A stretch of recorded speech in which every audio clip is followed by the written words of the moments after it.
Olá amigos, sejam bem-vindos ao nosso canal Zona Interativa. Neste vídeo falaremos Roma Antiga. Suas visualizações e suas curtidas são de muita importância para o crescimento do canal, deixem seus likes. Desde a Roma Antiga, construído em 753 a.C., até cair em 476, veremos as principais fases da história romana: repúblicas, monarquia e impérios. Tudo começou em uma pequena vila romana, no rio Tibre. No centro da Península Italiana, com a união de 7 aldeias, Roma será conquistado pelos etruscos, se transformou em uma cidade real. Segundo lenda romana, Roma é fundada pelos gêmeos Rômulo e Remo, descendentes do herói Enéas, que lutou na Guerra de Troia. Ordenado a serem jogados no rio Tibre, por Amulius, o usurpador do trono. Criados por lobos, e por agricultores, estão de volta, para depor a Marius. Rômulo e Remo, comissionado para fundar Roma em 753 a.C. Após desacordo, Rômulo assassinou Remo, e tornou-se o primeiro rei de Roma. E durante o período da monarquia, a sociedade era essencialmente formada por 4 classes sociais: patrícios e latifundiários plebeus. Mercadores, artesãos, camponeses e pequenos proprietários de terras, clientes plebeus, prestavam serviços a patrícios e plebeus. O rei concentrava o poder político, judiciário e religioso para ajudá-lo no governo, porém, lá havia os padres da Assembleia e o Senado. A Assembleia de Sacerdotes, formada por 30 chefes de famílias, foi responsável por fazer as leis, recursos e para declarar guerras. O Senado aconselhava o rei, e tinha o poder de vetar leis apresentadas pelo monarca. A posição do monarca não era hereditária, e isso significava que ele dependia dos patrícios e plebeus. Na monárquica, 2 governavam Roma, um rei latino, e outro etrusco tirânico. O último rei etrusco, Tarquínio, desagradou patrícios, que o derrubado marcando o fim da monarquia. E depois da monarquia, os romanos preferiram não deixar o governo nas mãos de uma única pessoa. Durante a República, o governo foi ocupado por dirigentes, chamados consoles, que tinham um mandato de 1 ano. Instituições da República. O Senado romano era de política estrangeira e de fiscalização da magistratura. Se os senadores fossem patrícios, que tivessem magistratura ou tivessem feito algo interessante para a magistratura da República, ser magistrado, era necessário ser cidadão romano e detém uma renda de acordo com os magistrados. Tinham lugares privilegiados nas cerimônias públicas e espetáculos, bem como o uso de cores diferenciadas. O cônsul exercia o comando militar. Em caso de guerra ou impedimento de um dos cônsul, era substituído por um ditador, que mantinha poder sobre os cidadãos romanos. Pretor tem a função de administrar a justiça, encarregado do comércio e dirigir a cidade. Censor, eles eram responsáveis por contar a população, inspecionar os candidatos a edil, e supervisionar a conduta moral do povo romano. Questor arrecadava impostos e guardava a herança romana. Na República Romana, com a divisão social dos patrícios, plebeus e clientes, a escravidão também aumentou, e isso se tornou a base da produção.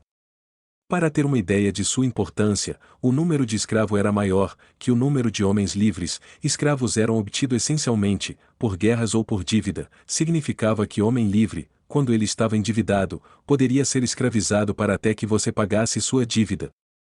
Os escravos eram empregados em serviço doméstico, exploração minas de metal, usadas para remar os muitos navios e uma infinidade de outras tarefas.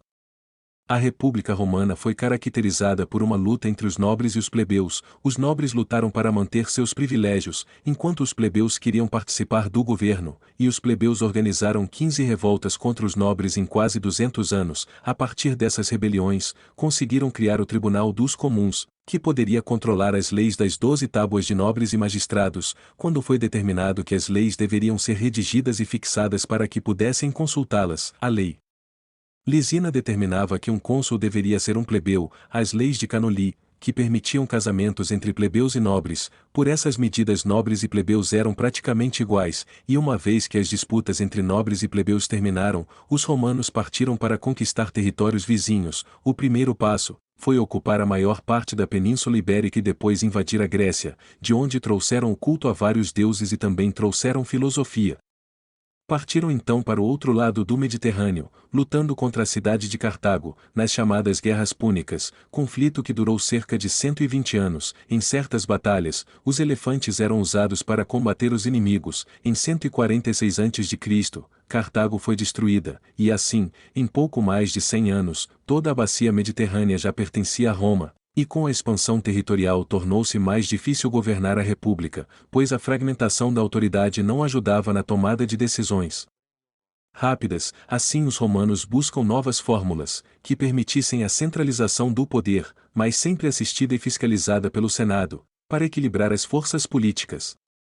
Em 60 a.C., o Senado nomeou 3 líderes políticos para os consulados, Pompeu, Crasso e Júlio César, que formaram o primeiro triunvirato. Após a morte de Júlio César, foi instituído o segundo triunvirato, constituído por Marco Antônio, Otávio e Lépido. As disputas de poder, porém, continuaram, e os membros do segundo triunvirato se enfrentaram. Na última Guerra Civil da República Romana, ocorreu entre Otávio e Marco Antônio 32 e 30 a.C.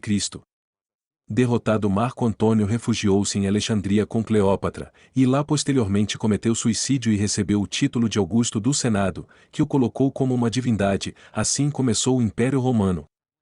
O Império Romano durou quase 5 séculos, do Rio Reno ao Egito chegou à Grã-Bretanha e Ásia Menor, estabelecendo assim uma conexão entre a Europa, Ásia e África. Estima-se que 6 milhões de pessoas viviam no Império Romano. Entre os pontos fundamentais para o sucesso do Império, foi o exército, que era profissional e muito disciplinado. Igualmente organizado um sistema de comunicação, através de estradas e um sistema jurídico que podia ser reproduzido em todos os cantos do Império Romano.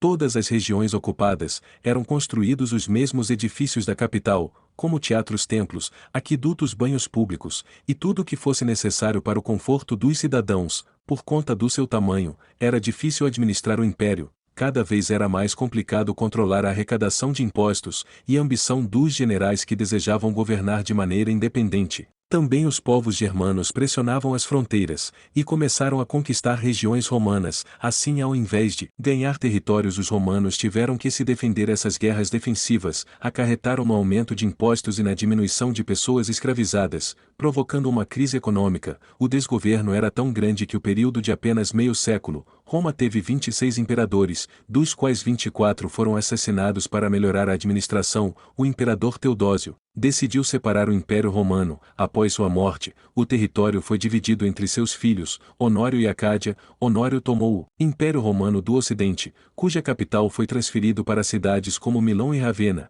e Acadiano com o Império Romano do Oriente, com a capital em Constantinopla. Em 476, o Império Romano do Ocidente se desintegrou, e o imperador Rômulo Augusto foi deposto. O ano 476 é considerado pelos historiadores como o fim da antiguidade. Para a Idade Média da poderosa Roma, apenas uma questão de um Império Romano do Leste que permaneceria até 1453. Obrigado por ter assistido até o final. Suas visualizações e suas curtidas são de muita importância para o crescimento do canal. Deixem seus likes.